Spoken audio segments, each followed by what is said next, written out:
কালী পুজোর জমজমাটি কাটিয়ে পরের দিন হচ্ছে আমার নাইট ডিউটি। আজ নাইট ডিউটি বলে মা সকাল সকাল আজকে রান্না বান্না বসিয়ে দিয়েছে। এই মাছগুলোকে চেনেন? আমরা এই মাছগুলোকে বলি লইঠা মাছ। এই লইঠা মাছ খেতে আমাদের কিন্তু খুব ভালো লাগে। আর সকাল থেকে ওয়েদারটা একদম রোদ ঝলমলে ওয়েদার। আজকে দুপুরবেলার মেনুতে আমাদের হয়েছিল কুমড়ো ফুলের বুকের বড়া ভাজা, তার সঙ্গে হয়েছিল লইঠা মাছের একদম ঝুড়ো ঝুড়ো করে ভাজা, আর হয়েছিল আলু পটল এবং সোয়াবিনের তরকারি। এই দিয়ে আমরা দুপুরের লাঞ্চটাকে আজকে কমপ্লিট করি। তারপর আমি 8টার সময় বেরিয়ে আসি আমার ডিউটিতে। ওয়ার্ডে এসে আমি চেঞ্জ করে রেডি হয়ে গেলাম ডিউটির জন্য।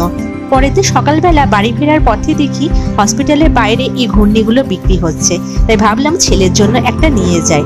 ছেলে এই ঘূর্ণিগুলোকে পেয়ে তো একেবারে আনন্দে আত্মহারা, সেগুলোকে একদমই হাতছাড়া করছেন না। এরপর ফ্রেশ হয়ে সকালবেলা ব্রেকফাস্টটা আজকে করে নিলাম আর ভিডিওটা এখানেই শেষ করলাম।